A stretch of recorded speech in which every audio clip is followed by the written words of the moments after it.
വരും ദിവസങ്ങളിൽ എന്താണ് വരാൻ പോകുന്നതെന്ന് കാത്തിരിക്കുക. കോൺഗ്രസ് ആയിട്ട് ഉടക്കി നിൽക്കുന്ന ആരെങ്കിലും കൊണ്ടുവരാനുള്ള നീക്കമാണോ അങ്ങനെ തോന്നുന്നുണ്ടോ?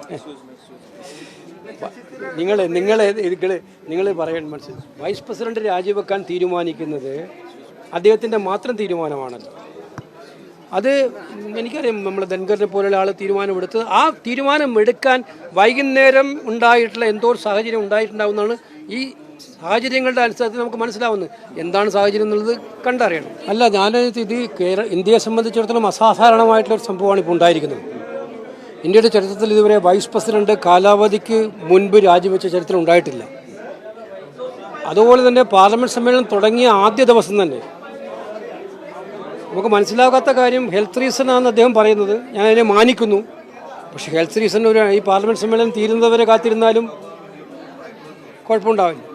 മാത്രമല്ല, ഇന്നലെ അദ്ദേഹം ഇന്നത്തേക്ക് BSc ഫിക്സ് ചെയ്തിട്ടുണ്ടായിരുന്നു. രാജ്യസഭ BSc ഫിക്സ് ചെയ്തിട്ടുണ്ടായിരുന്നു.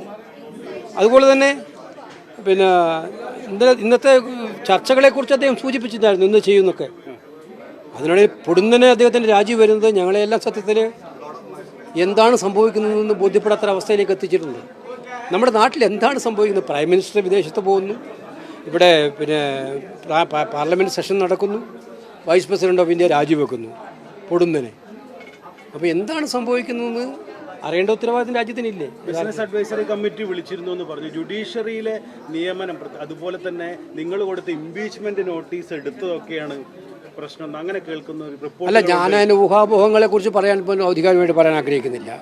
പക്ഷേ എന്തായാലും വൈസ് പ്രസിഡന്റ് ഓഫ് ഇന്ത്യ രാജിവെച്ചത് കേവലം ഹെൽത്ത് ഗ്രൗണ്ടിൽ മാത്രമാണെന്നൊരു കൺവിൻസിംഗ് ആയിട്ട് എനിക്ക് തോന്നുന്നില്ല. ഞങ്ങൾക്ക് ആർക്കും അത് തോന്നുന്നില്ല കൺവിൻസിംഗ് ആയിട്ട്. പക്ഷെ കാത്തിരിക്കാം. വരും ദിവസങ്ങളിൽ എന്താണ് വരാൻ പോകുന്നതെന്ന് കാത്തിരിക്കാം. കോൺഗ്രസ് ആയിട്ട് ഉടക്കി നിൽക്കുന്ന ആരെങ്കിലും കൊണ്ടുവരാനുള്ള നീക്കമാണോ അങ്ങനെ തോന്നുന്നുണ്ടോ?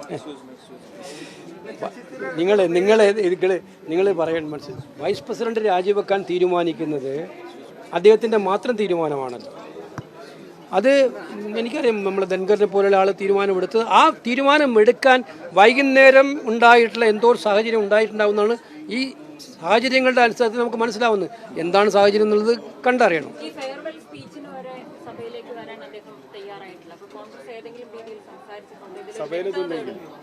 അല്ല, ഞങ്ങളെ സംബന്ധിച്ചിടത്തോളം അദ്ദേഹം ഇന്നലെ ആരുടെയും ഫോൺ എടുക്കുന്നില്ല. ഞാൻ മനസ്സിലാക്കിയെടുത്തോളം അദ്ദേഹത്തോട് ഇത്തരം കാര്യങ്ങൾ എന്തായാലും അദ്ദേഹത്തിൻ്റെ സേവനത്തെക്കുറിച്ച് നന്ദി പറയാൻ പോലും വിളിച്ചപ്പോൾ പലരും അദ്ദേഹത്തെ കിട്ടിയിട്ടില്ല എന്നാണ് ഞാൻ മനസ്സിലാക്കുന്നത്. അപ്പോൾ എന്താണ് അദ്ദേഹത്തിൻ്റെ കുറിച്ചുള്ള അഭിപ്രായം, അദ്ദേഹത്തിന് എന്താണ് ഇതിനെക്കുറിച്ച് പറയാനുള്ളത് അദ്ദേഹം തന്നെ പറയുമോ എന്നുള്ളത് നമ്മൾ കാത്തിരിക്കാം. ഇത്രേ ഉള്ളൂ. അല്ല, ഇത് ഞാനിപ്പോൾ പറഞ്ഞു വെച്ചതേ ഉള്ളൂ. ഓരോ ദിവസം കഴിയുന്തോറും ഈ മാൻ ആനിമൽ കോൺഫ്ലിക്റ്റ് മൂലമുള്ള മരണം കൂടിക്കൊണ്ടിരിക്കുന്നു, ആളുകൾ കൂടിക്കൊണ്ടിരിക്കുകയാണ്. ഇത് നിസ്സഹായതയോടെ നോക്കി നിൽക്കുകയാണ് സംസ്ഥാന ഗവൺമെൻറ്. കേന്ദ്ര ഗവൺമെൻറ് ആണെങ്കിൽ ഞങ്ങൾക്ക് ഇതൊന്നും ബാധകമല്ല എന്ന് പറഞ്ഞുകൊണ്ട് നിൽക്കുകയാണ്. ഈ കഴിഞ്ഞ പാർലമെൻറ്റ് സമ്മേളനത്തിൽ നമ്മൾ വിശദമായ ചർച്ചയ്ക്ക് വിധേയമാക്കിയതാണിത്. മന്ത്രിയോട് ഞങ്ങൾ നേരിട്ട് കണ്ട് പറഞ്ഞതാണ്. മന്ത്രി സംസ്ഥാന ഗവൺമെൻറ് തലയിലാണ് ഇതെല്ലാം കുട്ടിവെക്കുന്നത്. സംസ്ഥാന ഗവൺമെൻറ് പറയുന്നത് കേന്ദ്രമാണ് ചെയ്യുന്നത്. പക്ഷേ ഓരോ ദിവസം കഴിയുന്നതോറും ജീവൻ നഷ്ടപ്പെട്ടുകൊണ്ടിരിക്കുന്നു. ഈ ജീവൻ നഷ്ടപ്പെടുന്ന അവസാനിപ്പിക്കാനുള്ള ഗൗരവതരമായ നടപടി കേന്ദ്ര ഗവൺമെൻറ്റിൻ്റെ ഭാഗത്തുനിന്നുണ്ടാകണം. അതിനുവേണ്ടി സംസ്ഥാന ഗവൺമെൻറ് ശക്തമായ നിലപാടെടുക്കണം. ഇതാരെങ്കിലും ഉന്നയിക്കുന്നവരെ കളിയാക്കുകയാണ് സംസ്ഥാനത്തെ മന്ത്രി ചെയ്തതായിട്ട്. ഞാൻ കഴിഞ്ഞ ദിവസം ഞാൻ കണ്ടു, ജോസ് കെ മാണിക്കെതിരെ പോലും അദ്ദേഹം പറയുന്നത് ഞാൻ കേട്ടു. അദ്ദേഹം ഉന്നയിച്ചത് മഹാപരാധമാണോ?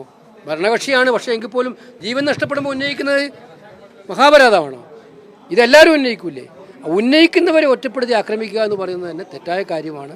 അതുകൊണ്ട് ഇത് ഗൗരവതരമായിട്ട് ഈ പ്രശ്നം അവസാനിപ്പിക്കണം. പാർലമെൻറ്റിൽ ഞങ്ങൾ ഇപ്രാവശ്യവും വളരെ ഗൗരവത്തോടുകൂടി ഈ വിഷയം ഉന്നയിക്കും.